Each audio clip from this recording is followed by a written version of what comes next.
এখন কি করবা? কি হয়েছে?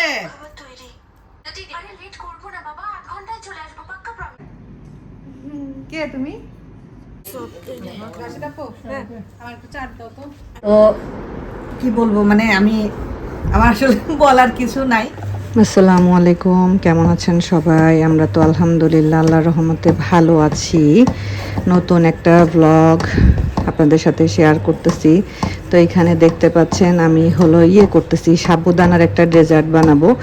কালকে আমাদের ইফতারের একটা দাওয়াত আছে, তো আজকে ইফতারের পরেই ভাবলাম যে এই ডেজার্টটাকে বানিয়ে ফ্রিজে রেখে দেই, কারণ এটা ঠান্ডা ঠান্ডা খেতেই মজা।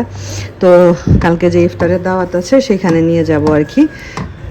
তো এখানে হলো আমি যে সাবুদানাটাকে 1 লিটার দুধের মধ্যে সাবুদানাটা রান্না করে নিচ্ছি। আর এটা হলো কালারফুল সাবুদানা, এটা হলো সবুজ কালারের সাবুদানা।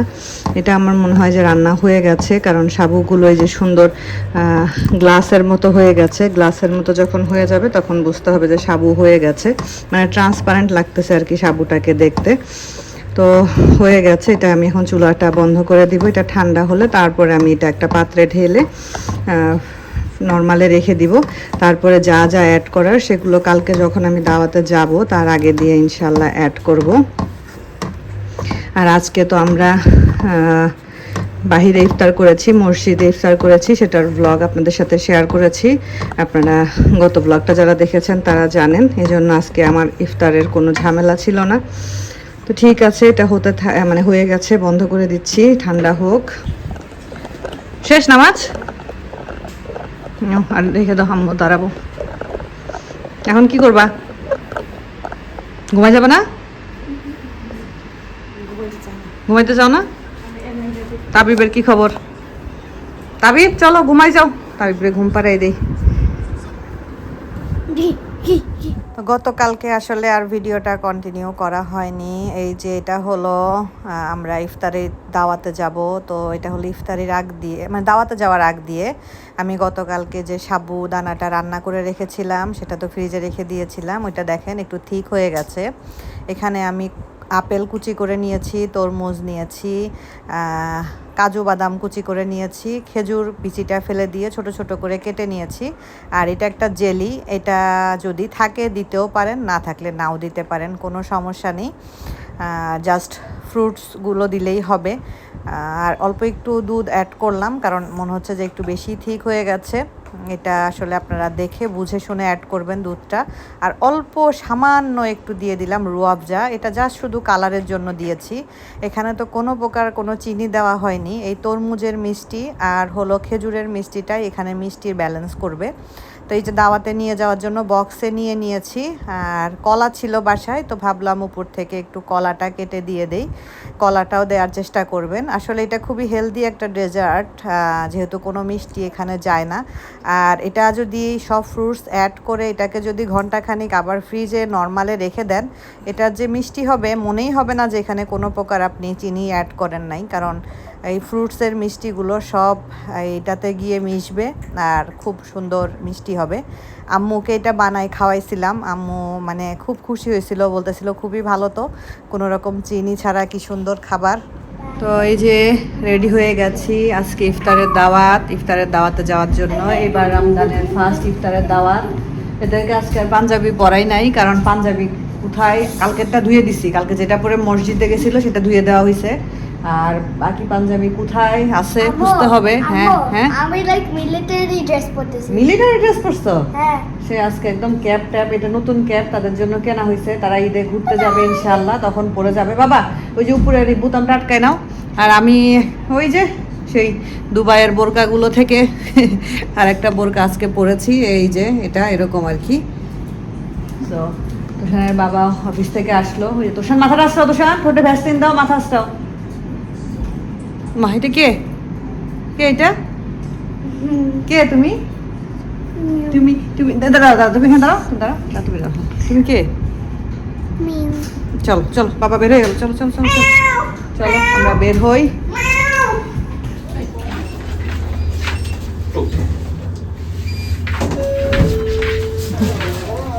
এই যে আমরা সবাই রেডি। তো তোমার ক্যাপ কি বাবার মাথায় হয়?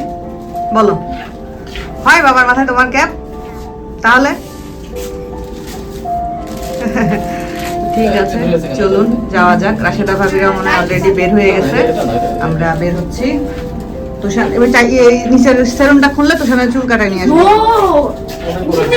না না, কাটতে হবে, এটা এবার কাটতে হবে চুল, এবার অনেক চুল বড় হয়ে গেছে। হ্যাঁ না, আমাদের যেরকম ক্যাপ ছিল এরকম কাপড়। আচ্ছা কি জানি কোথায়, আমি বলতে পারবো না। কিছু দেখো দেখো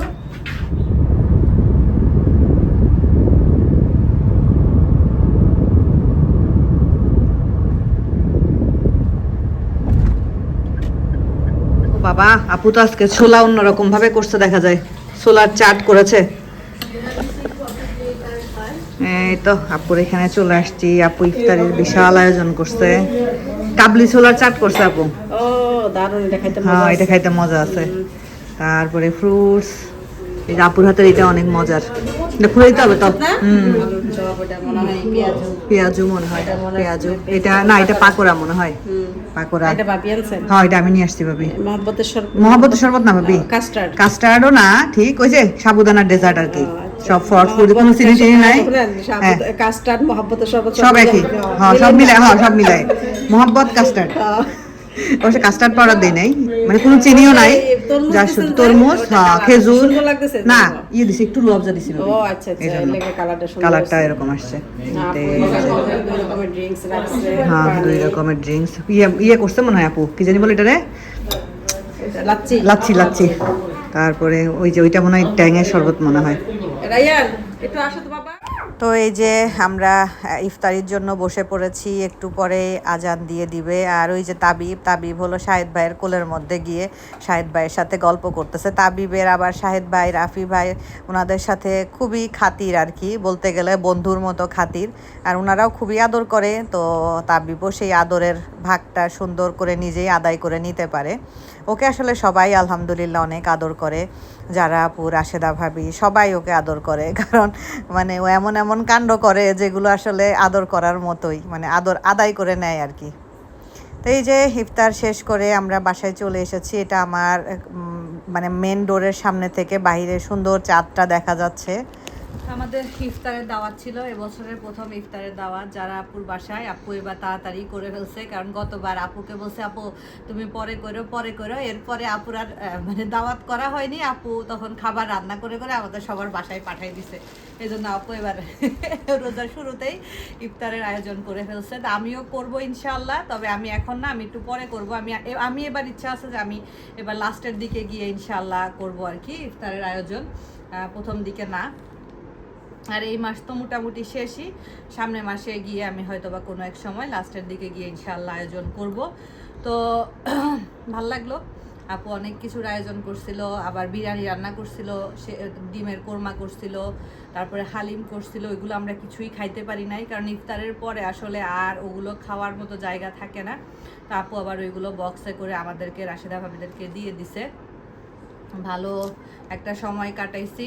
তো এই যে এটা নিয়ে বসছি, যে পার্সেলটা নিয়ে বসছি, এই পার্সেলটা যদিও আসছে মালয়েশিয়ার জোহর বারু থেকে। জোহর বারু আপনারা চিনেন সবাই যারা মালয়েশিয়াতে থাকেন। আমরা ওইখানে 2বার ঘুরতে গিয়েছিলাম, একবার আমার শ্বশুর শাশুড়িকে নিয়ে আমরা সবাই মিলে গিয়েছিলাম, আর একবার আমরা ওইখান থেকে একটা দ্বীপে গিয়েছিলাম। তো 2বার যাওয়া হয়েছে আমাদের। তো ওইখান থেকে আসছে, একজন মালয়েশিয়ান ভদ্রমহিলা পাঠিয়েছেন। বাট এই পার্সেলটা মেনলি যে পাঠাইছে উনি থাকেন ইয়েমেনে। আমার খুব কাছের একজন মানুষ, আমার একটা বোন বলতে পারেন আপনারা, ফ্রেন্ড বলতে পারেন।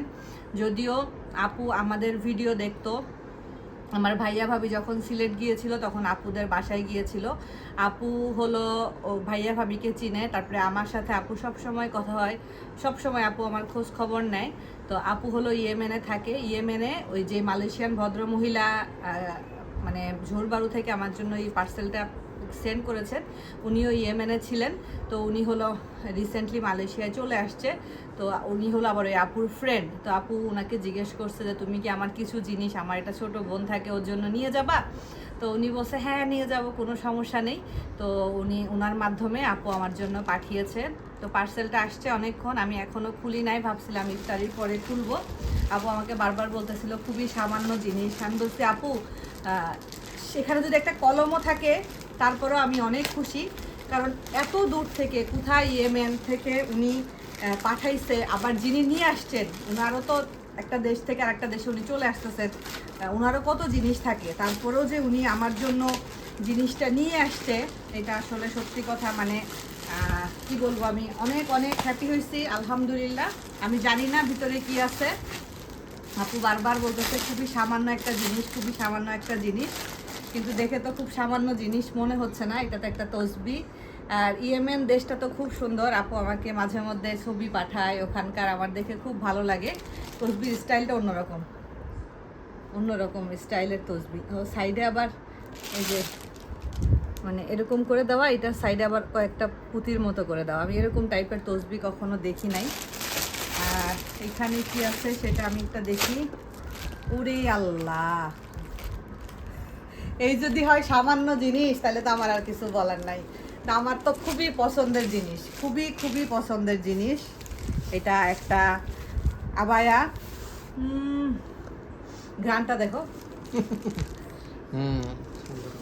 খুবই সুন্দর, খুবই সুন্দর, মানে আমি আমার আসলে বলার কোনো ভাষা নাই, খুবই সুন্দর আলহামদুলিল্লাহ। হাতাটা দেখেন খুব সুন্দর, পুরো হাতাটা কি সুন্দর কাজ করা। তো এটা আমার জন্য আপু এত দূর থেকে পাঠাইছে, আমি জানি না আপু এটা কোথা থেকে কিনছে, আপু পাঠাইছে ইয়েমেন থেকে, এখন ইয়েমেন থেকে কিনছে না অন্য কোথাও থেকে কিনছে আমি জানি না, বাট জিনিসটা খুবই সুন্দর। ইনশাআল্লাহ সামনে ঈদ, আমি ঈদের দিন আমি যখন মসজিদে ইনশাআল্লাহ আল্লাহ যদি রিজিকে রাখে, আমি যখন মসজিদে নামাজ পড়তে যাব ইনশাআল্লাহ আমি আপুর দেওয়া এই আবায়াটা পরে ইনশাআল্লাহ মসজিদে যাব। তো আমি অনেক হ্যাপি হয়েছি আপু, তুমি যদি এখানে এই আবায়াটার বদলে, এটা আবায়া না ঠিক, এটা বোরকা, এই বোরকাটার বদলে তুমি যদি আমার জন্য সত্যি কথা একটা কলমও দিতে আমি অনেক খুশি হইতাম। আলহামদুলিল্লাহ আমি অনেক খুশি হয়েছি। আর এটা খুব সুন্দর, খুবই সুন্দর না?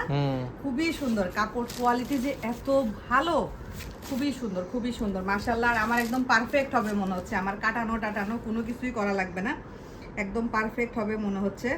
হ্যাঁ 54, আমি 54ই পরি, এই যে 54 একদম পারফেক্ট। এটা মেড ইন ইয়েমেন, ইয়েমেনের, এই যে মেড ইন ইয়েমেন লেখা, এটা ইয়েমেনের। মালয়েশিয়ায় বসে ইয়েমেনের বোরকা পরবো ইনশাআল্লাহ। সত্যি কথা মানে মাঝে মধ্যে আমি অনেক বেশি ইমোশনাল হয়ে যাই, কারণ এই ইউটিউবে এসে আমি মানে এটা পাঠাইছে এই জন্য না, এই যে এই মানুষগুলো, আমি যদি একদিন ভিডিও পোস্ট না করি আমার খোঁজ নিবে, আমি একটু অসুস্থ থাকলে আমার খোঁজ নিবে, আমার আম্মু যখন চলে গেছে তখন এইসব মানুষগুলো আমাকে যে কি পরিমাণ সাপোর্ট তারা আমাকে মেসেজের মাধ্যমে দিছে, এটা আসলে আমি বলে শেষ করতে পারবো না। আমি অনেক বেশি কৃতজ্ঞ, আমি অনেক বেশি ইমোশনাল হয়ে গেছি। তো কি বলবো, মানে আমার আসলে বলার কিছু নাই। যাই হোক, আপনারা যে আমাকে এরকম করে ভালোবাসা দেন, আমি জানি না আমি এরকম ভালোবাসা পাওয়ার যোগ্য কিনা, বাট আমি সত্যি আমার ভাষা নাই, আমি অনেক বেশি কৃতজ্ঞ আপনাদের কাছে। সবাই দোয়া করবেন আমাদের জন্য, আমার পুরো পরিবারের জন্য। আজকে আর ব্লগে কথা বলতে পারবো না, সবাই ভালো থাকেন, সুস্থ থাকেন, আজকের মতো বিদায় নিচ্ছি, আল্লাহ হাফেজ।